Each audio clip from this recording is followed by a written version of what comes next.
આપ જોઈ રહ્યા છો સ્પાર્ક ટુડે ન્યૂઝ। હું છું આપની સાથે માનસી રોહિત। ઉત્તરાખંડના ડીજીપીએ લખ્યું સાયબર ક્રાઇમ પર પુસ્તક। ઉત્તરાખંડના ડીજીપી અશોક કુમાર પહોંચ્યા વડોદરામાં લિટરેચર ફેસ્ટિવલમાં આપશે હાજરી। સાયબર ફ્રોડ કરનાર કોઈને છોડતા નથી DGP Ashok Kumar. Cyber fraud પર સાયબર એકાઉન્ટન્ટ નામનું પુસ્તક લખનાર ઉત્તરાખંડના ડીજીપી અશોક કુમાર આજે વડોદરાની મુલાકાતે આવ્યા અને પોતાને પુસ્તક અંગે પત્રકારો સાથે ચર્ચા કરી। વડોદરાના લિટરેચર ફેસ્ટિવલમાં beyond the call of duty stories of those in uniform વિષય પર ચર્ચાની પેનલમાં અધ્યક્ષતા કરવા માટે ઉત્તરાખંડના ડીજીપી અશોક કુમાર વડોદરા આવ્યા। તેઓને સાયબર એકાઉન્ટર પર પુસ્તક લખ્યું। તેમનું કહેવું છે કે મારા પુસ્તકમાં 12 વાર્તાઓ છે અને 12 વાર્તાઓમાં અલગ અલગ ગુનેગારોની વાત છે। દરેક ગુનાઓમાં સામાજિક સાયકોલોજીકલ દ્રષ્ટિકોણ હોય છે અને આ ગુનાઓમાં નાના જલ્દી મળે છે અને ખતરો ઓછો હોય છે। જામતારાથી ચાલતો સાયબર ફ્રોડ તેનો સાક્ષી છે કે એક વાર્તામાં ગુનેગાર અમેરિકાનો છે અને આ ગુનેગાર રાતના સમયે લોકોની સમસ્યા દૂર કરવાની વાત કરતો હતો અને છેતરપિંડી કરતો હતો। તેના સાગરીતોને ત્યાં રેડ કરતા 2.50 કરોડ રૂપિયા કબજે કરાયા હતા। સાયબર ફ્રોડ કરનાર ગરીબ મજૂરોથી લઈ હાઈ પ્રોફાઇલ લોકોને પણ છોડતા નથી। લાઈફ એટલી ઝડપી બની છે કે કોઈ મેસેજ આવે તો પણ આપણે જોયા જાણ્યા વગર યસ બટન દબાવી દઈએ છે।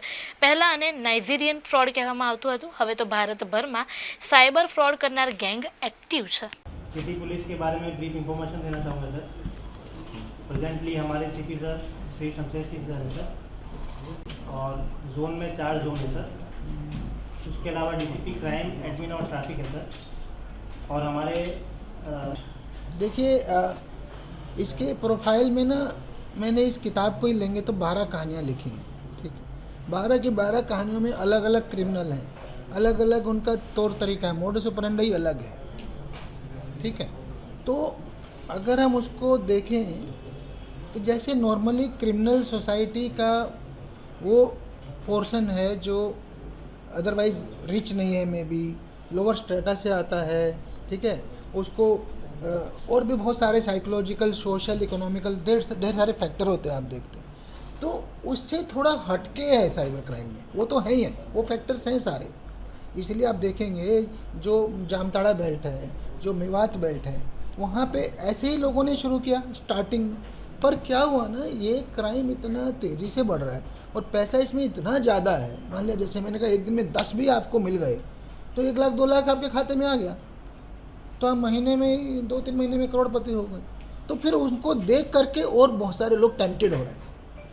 तो पूरी की पूरी बेल्ट में ना वैसे लोग आ जा रहे हैं, मतलब। तो इसलिए ऐसा नहीं रहा कि खाली जो है अनएम्प्लॉयड या उस तरह के लोग ही इसमें हों, एक पॉइंट।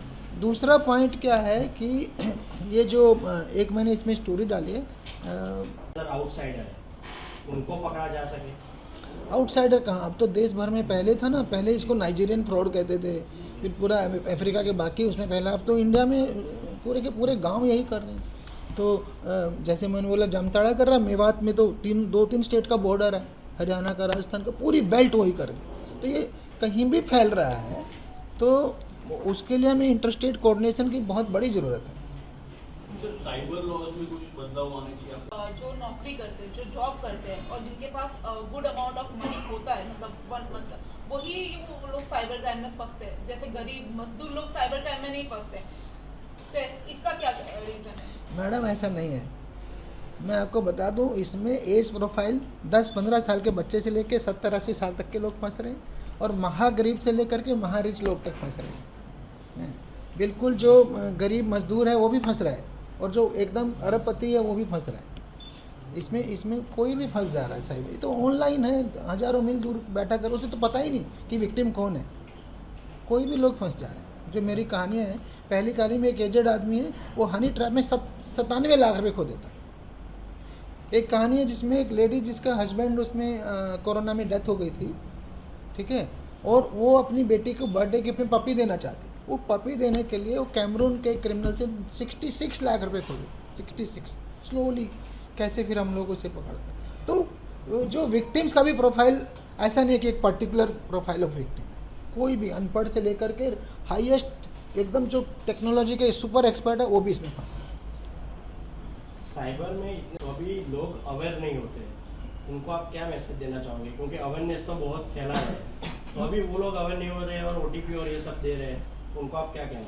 मैंने अभी इसमें एक टिप दिया ना कि मैं साइबर की दुनिया में कोई भी स्टेप उठाऊं तो कम से कम अपने को 5 या 10 सेकंड दूं, ठीक है ना। हम लोग क्या करते हैं, इतनी लाइफ फास्ट हो गई है कि अपने मोबाइल को वो करने के लिए कि अटक गया, वो कुछ पूछता है तो हम खट से उसको यस कर देते हैं हर चीज़ को।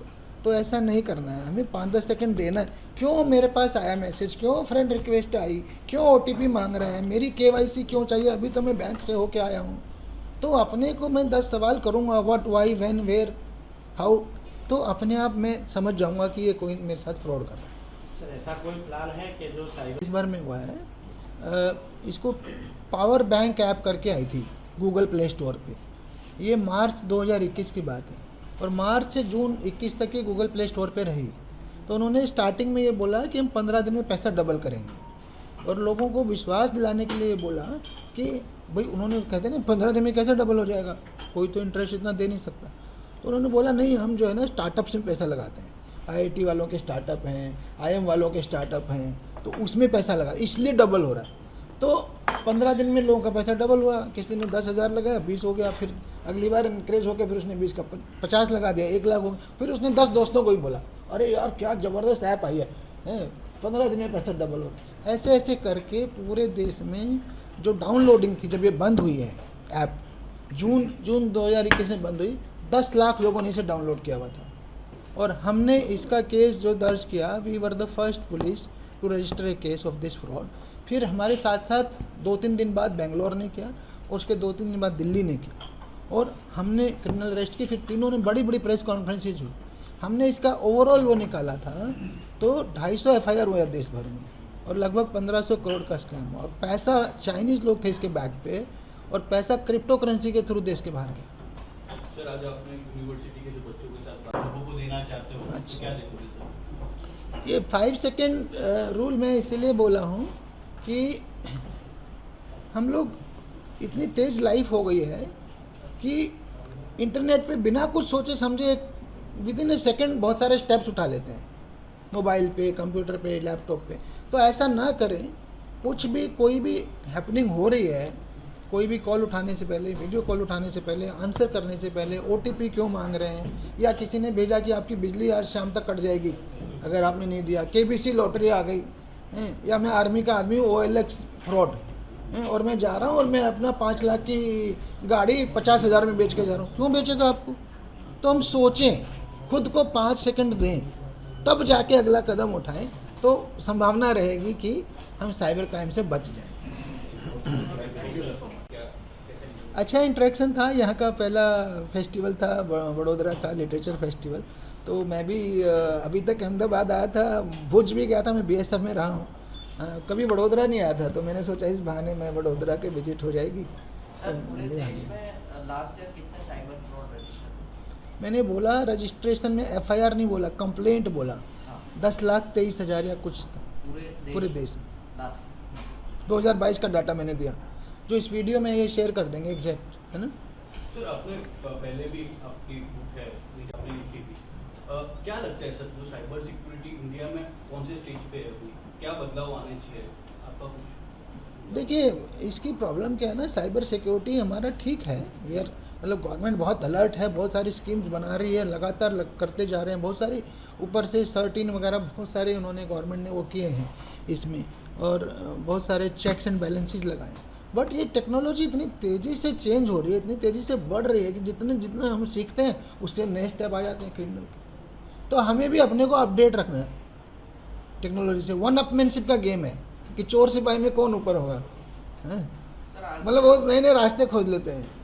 आज के ज़माने में हर एक स्टेट में साइबर क्राइम पुलिस स्टेशन कितना ज़रूरी है? मुझे तो लगता है बहुत ही ज़रूरी है, क्योंकि जो नॉर्मल पुलिस स्टेशन है उसको वो उसका टेंडेंसी रहता है टाल मटोल का, वो उसको 50 और चीज़ों में फंसा हुआ है, तो साइबर क्राइम को वो सोल्व करने में ज़्यादा इंटरेस्ट दिखाता नहीं है। पर स्टेट की अपनी मजबूरी भी होती है, रिसोर्सेज की कमी होती है। हमारे यहाँ भी 2 ही साइबर स्टेशन है, साइबर पुलिस स्टेशन, 2 रेंज है, 2 साइबर पुलिस स्टेशन है। अभी हमने इंस्टीट्यूशन के भी हर रेंज में है, तो वो भी काफ़ी काम की चीज़ है। हमने एक चीज़ और किया है, हमने अपने साइबर पुलिस स्टेशन में 0 FIR का प्रोविज़न कर दिया, ठीक है। जो किसी और थाने से आता है उसको साइबर पुलिस स्टेशन वाले को बोला कि आप 7 लाख प्लस के केसेस करो, बाकी सब उसको दे देते हैं थाने को, रजिस्टर करेंगे 0 पे, कंसर्न थाने में भेज देंगे। सर आपने इंटरव्यू में कहा है कि IIT से भी महंगे हैं। ये मैंने IIT दिल्ली के रिलीज में बोला, वो इंटरव्यू वो दिल्ली का रिलीज जरूर दिखाएगा कोई। हाँ, तो वो उसका सच्चाई है भाई। IIT दिल्ली में एक साल में आपको 1 लाख रुपये देना है। मेरा बेटा पढ़ता है, 1 साल में 2 लाख। ये तो 15 दिन के कोर्स का 1 लाख लेते हैं। साइबर क्राइम के कोर्सेज इतने हॉट हो गए हैं, नए नए तरीके सिखाएंगे, 15 दिन का 1 लाख रुपये ले लेंगे, क्योंकि उसे पता है मेरा तो 1 दिन में निकलाएगा, 2 दिन में। सर एक आखिरी क्वेश्चन, इसको रोकने का कोई तरीका भी आपने कुछ सोचा हो? देखिए, रोकने के तो ऐसा होता है, चोर आ गए, लुटेरे आ गए, डकैत आ गए, जी, उसको रोकने का सबसे अच्छा तरीका है कि मैं उन्हें सबसे पहले पकड़ लूँ, गैंग को। जो ही रियल गैंग पकड़ा जाता है, चोरी लूट डकैती कम हो जाती है। फिर मैं दूसरे तरीके प्रिवेंटिव पेट्रोलिंग, प्रिवेंटिव एक्शन, ऐसे लोगों पे जो इस तरह के क्रिमिनल है उनको अरेस्ट करूँ। तो इस तरह हम साइबर पेट्रोलिंग भी कर रहे हैं, प्रिवेंटिव स्टेप्स भी ले रहे हैं, बट इसकी वॉल्यूम बहुत ज़्यादा है, तो इसलिए जागरूकता भी बहुत ज़रूरी है भाई। जब लोग जागरूक होंगे तो वॉल्यूम कम होगी ना, तो साइबर क्राइम कम होगा। इसलिए हमने ये किताब लिखी। Thank you.